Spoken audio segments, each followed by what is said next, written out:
Stand by. The vacuum tubes are warming up. This is a special live broadcast right here on Georgia Radio. Well, we're happy to have with us today Mr. John McEuen. I'm telling you, the more I read about you, John McEuen, the more I'm just fascinated by your life and of course, your music. But welcome to Georgia Radio. Thanks for being here. Well, thank you. What town are you in? Well, we go all over the state. I'm in Carrollton, Georgia, which is about 40 or 50 miles west of Atlanta. Right down I-20, just below the Appalachians, and beautiful little spot. The last frontier of Georgia is what they called this place, because we didn't get the railroad until the 1880s, and that was not all that long ago in Georgia. My daughter live in Johns Creek. Yeah, well, there you go. You know right where we're talking about. This area, it just, I don't know what it is, but, you know, I spent a lot of time in Macon, Georgia, and this whole state just, it must be something down in the dirt that just grows great music, it seems like. So no surprise you had some time here. That red dirt, yeah. I guess so. You have a new album that's coming out, and this is a complete departure from your mainline background that everybody knows you from. Of course, founding member of the Nitty Gritty Dirt Band and so many other accolades in music. But this is a spoken word piece, and I have to tell you, I was really taken with it. It's called The Newsman, and it's coming out here, I guess, in April.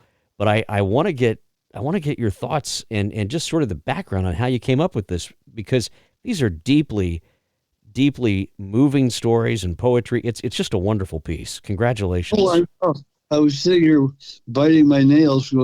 He moved with it. He moved right over to the trash can. No, no. I've actually been listening to the advanced copy of it, and it's wonderful. I have to tell you, it reminds me of the audio dramas that Louis L'Amour's team produced with some of his works. These, they described it as mini movies, is how it was described, and I think that's so true. You just sort of invite us into your living room and start telling these stories, and they're in the background. It's your music, and it's just all you, and it's very almost, I don't want to say it's completely produced, but there is this element of it's just you around a campfire telling a story, and I love it. Well, that's a high compliment. Thank you.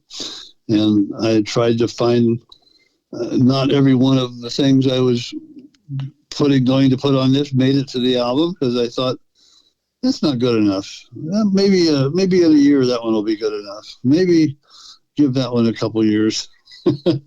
But I've been telling stories since I've been playing with the Dirt Band. I used to do the Mountain Whippoorwill, one of the things that's on here. Hopefully people that are Dirt Band fans will see that and go, oh, that'd be good. And anyway, there's just an importance to me of doing a story. A 3-minute song is really more like a 1-minute song, It's because it's the verse.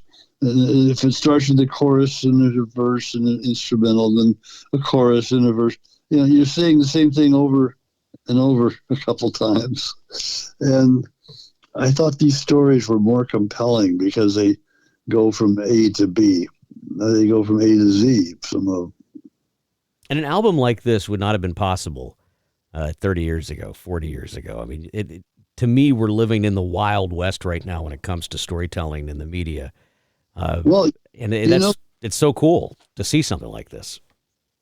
Spoken word albums have been around a long time, and it's a category in the Grammys, and it's not as noticeable or as noticed, although it's strong, and it's there. Devil Went Down to Georgia was spoken word, Alice's Restaurant, King Tut. There's examples that come out over the years that, buried with the Grammy. Well, I'm not gonna argue with you on that, but I think this brings a different level of spoken word. I mean, we all know the great spoken word classics from country radio, but this goes a lot deeper than that. It's a lot longer than 3 minutes at a clip. I mean, these are just great, great, great stories. And I just think it's so cool that you could really take the creative, if you will, the creative reins on this and put into it some of these mountaintop moment stories. And I call them mountaintops because you're right. I mean, you can tell that you've put literally decades of thought into the delivery of some of these. You know, you put them in the drawer, you let them sit for a while, and then they come out as masterpieces like these are. And it's just great. Oh, I'm going to cry. Thank you. Well, it's the truth. I mean, they really are. Talk to me about Killed at the Ford, because this is it's a poem, but talk to us about where this performance comes from for you. I had to make it a poem that was not a poem. You know, so there's a rhyme in there, but I don't want it to be obvious. So I have to do it as though I'm telling a story.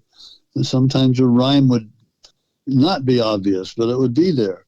And Killed at the Ford was written by Henry Wadsworth Longfellow in 1867 or 8, after the Civil War, about a soldier in the Civil War that was just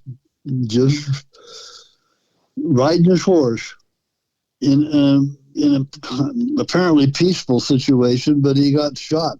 And it tells about what happened, whereas Nui Ba Din is about the Vietnam War, and we were just boys once on the flight to the fight, expected to act like men. They gave us a gun when we landed and said, well, you don't have to win. If you want to make it to the end, just keep your head low. And it is really a tough thing. It was a tough thing to read and honor it completely.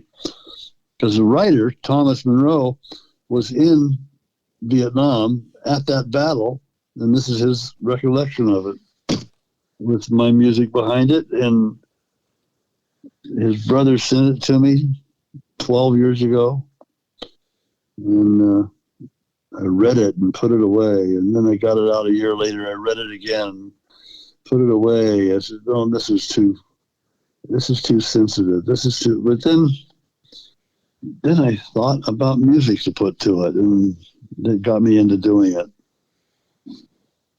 Well, you tell a story that's uncomfortable really well. That uncomfortableness that you can hear in your voice, it comes across with a real reverence, and I just think the whole thing is really a beautiful work, and I'm looking forward to hearing what other people think about it, because I think it's going to be a big success for you. I bring up your friends. You brought it up, King Tut. This is one of those things that I hate to ask folks who I don't know well. And just having met you, I'm selfishly going to ask you about your friendship with Mr. King Tut, with Steve Martin, because you both have this, from what I've read about, this really great friendship with each other. And I think that's wonderful. How is it being friends with someone like Steve Martin? Well, it's hard to explain. I know him as Steve, the guy that I went to high school with and worked in the magic shop with. We were both 16 years old, trying to get a job in Disneyland's magic shop in Anaheim, and we got it the same hour, same day. I celebrated by having a tuna sandwich in Tomorrowland, and we worked there for a little over 3 years, and it was great. Made $1.15 an hour. Boy, those stacked up. Selling Svengali decks and thumb tips and all kind of good stuff back then, I guess. Selling and demonstrating the tricks was really fun. I mean, it made me think about, this is the kind of job I want to have, where I don't know how long I've been at work and I don't care. And I mean, I would work 12, and a couple of days I'd do 14, 15, 16-hour days. And one week I did 92 hours. Wow. 2 weeks. And then some in a 1 week period. You should have seen the check. It was $121. Yeah. Well, a man who's lived his life and knows the numbers is always impressive to me, and you're really right there. But you and Steve Martin, you put together King Tut, which is a great piece, and it stood the test of time. Did you ever think, when you recorded that this would be something that has really lasted as long as it has, and it's still going? Well, look how long King Tut is going. Yeah, well, there you go. Okay, fair point. Moving on. Steve made this himself.